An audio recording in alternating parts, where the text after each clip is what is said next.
In today's video, I'm going to teach you how to use a virtual card in Apple Wallet and how to add a virtual card to Apple Wallet. If you've been curious about this process, you've come to the right place. Let's dive in and make sure you have everything you need to get started. First things first, you need to obtain a virtual card. These days, many banks and financial apps offer virtual cards, so check out services like Revolut, Wise, Apple Card, or Gcash. If your bank provides a mobile app, it's worth checking there as well. These apps typically allow you to generate a virtual card within minutes, giving you a card number, expiration date, and CVV, just like a physical card but all digital.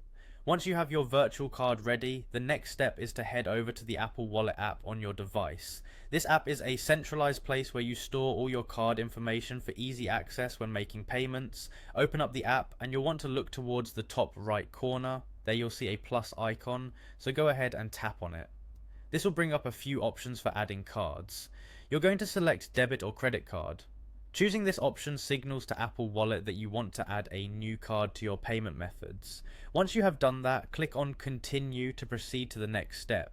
Since your new virtual card doesn't come in a physical form, you won't be able to make use of Apple's scanning feature. Instead, you'll need to enter the card details manually. Carefully type in the card number, the expiration date, and the CVV code. These are critical pieces of information, so double check each entry to avoid any errors. After you've entered these details, the next step is to verify your card.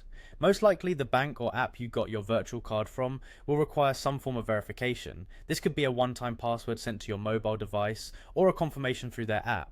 Follow the specific instructions provided by your card issuer to complete the verification process. Once you've successfully completed all the steps, congratulations, your virtual card is ready to be used through Apple Pay. From now on, whenever you want to make a transaction, just double-click the side button on your device and tap to pay.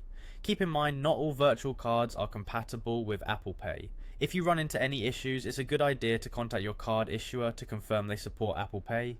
With everything in place, you're all set to enjoy the convenience of digital payments right from your Apple device. Thanks for watching and happy spending.